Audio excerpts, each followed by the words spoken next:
Rise and fall of Jeffrey Epstein. Rich friends in low places. Usually the story of a man who was born to working-class parents who ends up with extraordinary heights of wealth and success would be a, success story. The story of a man who, in his early 40s, was living in one of the largest private residences in all of Manhattan, a 7-story, 21,000 square foot Upper East Side stone mansion with heated sidewalks that stretched across East 71st Street between 5th and Madison Avenues would be one of great accomplishments. The tale of how he came to own 2 private islands in the Virgin Islands, a 100,000-acre ranch in New Mexico, and a multi-million-dollar home in Palm Beach. Rich amongst rich, famous amongst the famous. But you can never tell just how many secrets the men who have everything can have. And in the case of today's subject, those secrets are vast and dark. Now, today's story isn't usual at all. It's the story of a very recent, insidious type of criminal. The story of Jeffrey Epstein and his secret network of pedophilia, of how he had a hidden empire of evil. Early life. Jeffrey Epstein's story starts similarly to how a lot of the great monsters of American crime history start, within the confines of suburbia and a perfectly average middle-class family. He was born in 1953 in the Brooklyn borough of New York City. His parents, Pauline and Seymour G. Epstein, were Jewish and had married in 1952, shortly before his birth. Pauline worked as a school aide and was a homemaker. Seymour Epstein worked for the New York City Department of Parks and Recreation as a groundskeeper and gardener. Epstein attended local public schools, first attending Public School 188, and then Mark Twain Junior High School nearby. In 1967, Epstein attended the National Music Camp at the Interlochen Center for the Arts. He began playing the piano when he was 5, showing great promise in it. He eventually graduated in 1969 from Lafayette High School at age 16, having skipped 2 grades, meaning from a very early age, Epstein was already showing the signs of possessing high intellect and capacity for academic studies. He was described as having grown up as a mostly reserved and intelligent man who never spoke out of turn or shared too much or too little of himself. From September 1971, he attended the Courant Institute of Mathematical Sciences at New York University, but left without receiving a degree in June of 1974. Even so, he was given teaching positions later on. Epstein started working in September of 1974 as a physics and mathematics teacher for teens at the Dalton School on the Upper East Side of Manhattan. Donald Barr, who served as the headmaster until June 1974, was known to have made several unconventional recruitments at the time, although it is unclear whether he had a direct role in hiring Epstein. 3 months later, after Barr's departure, Epstein began to teach at the school, despite his lack of credentials. Epstein allegedly showed inappropriate behavior toward underage students at the time, and as it's well documented, most tigers can't change their stripes. He became acquainted with Alan Greenberg, the chief executive officer of Bear Stearns, whose son and daughter were attending the school. Greenberg's daughter, Lynn Koppel, pointed to a parent-teacher conference where Epstein influenced another Dalton parent into advocating for him to Greenberg. In June 1976, after Epstein was dismissed from Dalton for poor performance, Greenberg offered him a job at Bear Stearns. And so it was. It wasn't within the confines of science where Epstein would look to make his future fortunes, but in business. The booming 80s, putting together the Black Book. Epstein joined Bear Stearns in 1976 as a low-level junior assistant to a floor trader. He swiftly moved up to become an options trader, working in the special products division, and then advised the bank's wealthiest clients, such as Seagram president Edgar Bronfman, on tax mitigation strategies, all thanks to his good instincts with numbers and his ability to make good contacts. Jimmy Kane, the bank's later chief executive officer, praised Epstein's skill with wealthy clients and complex products. In 1980, 4 years after joining Bear Stearns, Epstein became a limited partner. Meanwhile, on the side in 1981, Epstein founded his own consulting firm, Intercontinental Assets Group Incorporated, which assisted clients in recovering stolen money from fraudulent brokers and lawyers. Epstein told friends that he worked sometimes as a consultant for governments and the very wealthy to recover embezzled funds, while at other times he worked for clients who had themselves embezzled funds, uncaring of which side of the fence he would stand, more interested in the acquisition of important contacts and access to their finances. Spanish actress and heiress Ana Obregón was one such wealthy client, whom Epstein helped in 1982 to recover her father's millions in lost investments.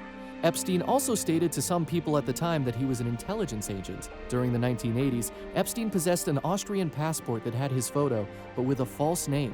The passport showed his place of residence in Saudi Arabia. In 2017, a former senior White House official reported that the U.S. Attorney for the Southern District of Florida, Alexander Acosta, who had handled Epstein's criminal case in 2008, had stated to Trump transition interviewers that "I was told Epstein belonged to intelligence and to leave it alone," and that Epstein was above his pay grade. During this period, one of Epstein's clients was the Saudi Arabian businessman Adnan Khashoggi, who was the middleman in transferring American weapons from Israel to Iran as part of the Iran-Contra affair in the 1980s. Khashoggi was one of several defense contractors that he knew. In the mid-1980s, Epstein traveled multiple times between the United States, Europe, and Southwest Asia, and this is just the tip of the iceberg of some of the people he was known to have worked with. In 1988, while Epstein was still consulting for Hoffenberg, he founded his own financial management firm, J. Epstein & Company.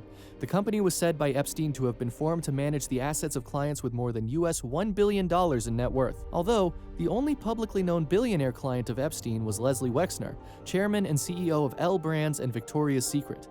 In 1986, Epstein met Wexner through their mutual acquaintances, insurance executive Robert Meister and his wife in Palm Beach, Florida. A year later, Epstein became Wexner's financial advisor and served as his right-hand man. Within the year, Epstein had sorted out Wexner's entangled finances. In July of 1991, Wexner granted Epstein full power of attorney over his affairs. The power of attorney allowed Epstein to hire people, sign checks, buy and sell properties, borrow money, and do anything else of a legally binding nature on Wexner's behalf. Epstein often attended Victoria's Secret fashion shows and hosted the models at his New York City home, as well as helping aspiring models get work with the company. In 1996, Epstein changed the name of his firm to the Financial Trust Company, and, for tax advantages, based it on the island of St. Thomas in the U.S. Virgin Islands. By relocating to the U.S. Virgin Islands, Epstein was able to reduce federal income taxes by 90%. Now, it's important to understand that underneath all of this, the dark underbelly of the beast had never ceased working, which is to say, his second enterprise had been, surely, an engine for his success as well. Epstein installed concealed cameras in numerous places on his properties to allegedly record sexual activity with underage girls by prominent people for criminal purposes, such as blackmail. Epstein's close companion told a friend that the private island in the Virgin Islands was completely wired for video, and the friend believed that they were videotaping everyone on the island as an insurance policy. When police raided his Palm Beach residence in 2006, 2 hidden pinhole cameras were discovered in his home. It was also reported that Epstein's mansion in New York was wired extensively with a video surveillance system. Maria Farmer, an artist who worked for Epstein in 1996, noted that Epstein showed her a media room in the New York mansion where there were individuals monitoring the pinhole cameras throughout the house. The media room was accessed through a hidden door. She stated that in the media room, there were men sitting here, and I looked at the cameras and I saw toilet, bed, toilet, bed. She added that it was very obvious that they were, like, monitoring private moaning. Epstein allegedly lent girls to powerful people to integrate himself with them and also to gain possible blackmail information. According to the Department of Justice, he kept compact discs locked in his safe in his New York mansion with handwritten labels that included the description "Young name plus name." Epstein implied that he had blackmail material when he told a New York Times reporter in 2018, off the record, that he had dirt on powerful people, including information about their sexual proclivities and recreational drug use. Information, coincidentally, that no one would ever hear. Unserved justice. But how does a man like this get away with so much for so long without anyone noticing, you might ask?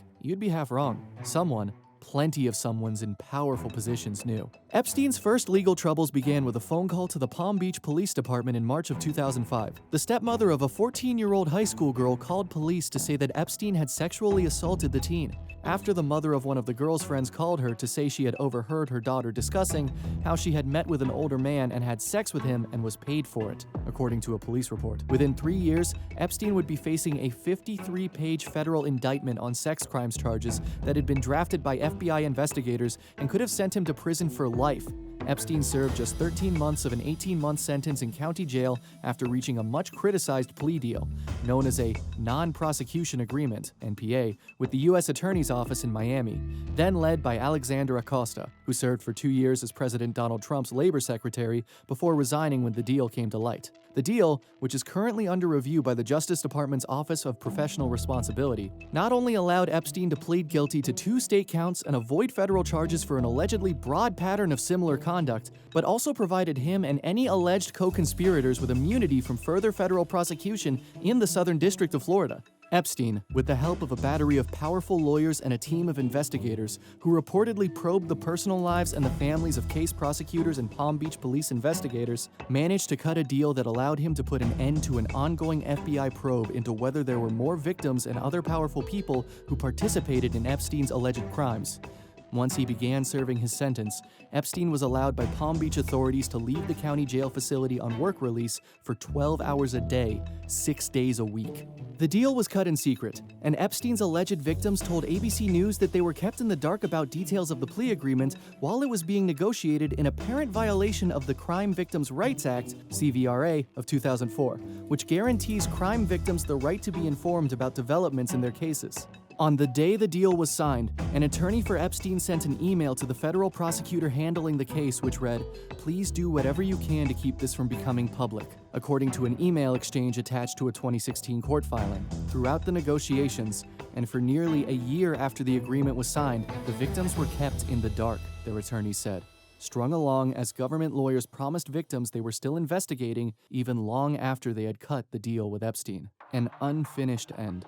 To fully and clearly understand everything that has happened regarding this complex network of corruption and pedophilia, seemingly centered around one man, here's a timeline of how Epstein's last legal troubles began. July 3, 2019. A United States appellate court orders the release of previously sealed court documents filed in a defamation suit related to Epstein's alleged sex trafficking ring. These new documents stem from a 2015 lawsuit filed by an alleged victim of Epstein, Virginia Giuffre, against Epstein's former girlfriend and alleged recruiter, British socialite Ghislaine Maxwell. The lawsuit, which was settled in 2017 on the eve of trial, accused Maxwell of making defamatory statements about Giuffre. In the original complaint, Giuffre accused Epstein of sexually abusing her from 1999 to 2002, with Maxwell's assistance and participation at numerous locations including Epstein's mansions in New York City and Palm Beach, Florida. Maxwell repeatedly denies Giuffre's allegations, both publicly and in court filings, as entirely false and entirely untrue. Epstein settled privately with Giuffre in 2009 over a separate lawsuit in which she alleged she was sexually abused by Epstein and his adult male peers, including royalty, politicians, academicians, businessmen, and/or other professional and personal acquaintances. July 7, 2019. Epstein is arrested in an undercover operation and taken into custody. July 8, 2019. In a stunning indictment, prosecutors from the U.S. Attorney's Office for the Southern District of New York allege that from about 2002 to 2005, Epstein, now 66, sexually exploited and abused dozens of minor girls at his homes in Manhattan, New York, and Palm Beach, Florida, among other locations, using cash payments to recruit a vast network of underage victims, some of whom were as young as 14 years old. July 9, 2019. In exclusive interviews with ABC News, Epstein accusers Courtney Wild and Michelle Licata recount their experiences after witnessing Epstein's criminal arraignment in federal court in downtown Manhattan. Both women, who met for the first time in court that day, and each say they were sexually abused as teenagers by the financier, told ABC News that their pain is still fresh, their memories still vivid, even after all those years. July 12, 2019. A review of campaign finance records finds that Epstein donated to several Democrats throughout the 1990s and early 2000s. One of the biggest beneficiaries of Epstein's contributions was then Senate hopeful Hillary Clinton, who received $20,000 from him in 1999 through her joint fundraising committee with the Democratic Party, according to Federal Election Commission filings. Bill Clinton's presidential campaign also received $1,000 from Epstein in 1992. The Clintons, along with Trump, were among Epstein's vast network of high-profile rich and famous people who helped the former Wall Street insider turned private wealth manager rise to prominence in the early 2000s. July 18, 2019. A federal judge denies bail for Epstein. Judge Richard Berman made the decision over the objections of defense attorneys who had argued that the wealthy financier was a disciplined defendant willing to pay a bond of $100 million or more. Federal prosecutors objected, saying the court cannot rely on the self-discipline of a man with an appetite for children. July 23, 2019. 3 weeks prior to his death, Epstein was found unconscious in his jail cell with injuries to his neck. Epstein said he believed that he was attacked by his cellmate, who was awaiting trial for 4 counts of murder, while the correctional staff suspected attempted suicide. After that incident, he was placed on suicide watch. 6 days later, Epstein was taken off suicide watch and placed in a special housing unit with another inmate. Epstein's close associates said he was in good spirits. Epstein was found dead in his cell at the Metropolitan Correctional Center, MCC, in New York City at 6:30 a.m. Eastern Daylight Time on August 10, 2019. The Bureau of Prisons and U.S. Attorney General William Barr called the death an apparent suicide, although no final determination has been made. The circumstances leading up to his death are being investigated by the United States Department of Justice. August 11, 2019. An autopsy is performed. It appeared likely that Epstein had thrown himself violently off the cell's top bunk, which would explain the damage he suffered, other than strangulation. The preliminary result of the autopsy found that Epstein sustained multiple breaks in his neck bones. Among the bones broken in Epstein's neck was the hyoid bone. Such breaks of the hyoid bone can occur from those who hang themselves, but they are more common in victims of homicide by strangulation. A 2010 study found broken hyoids in 25% of cases of hangings. A larger study conducted from 2010 to 2016 found hyoid damage in just 16 of 264, or 6%, of cases of hangings. August 16, 2019.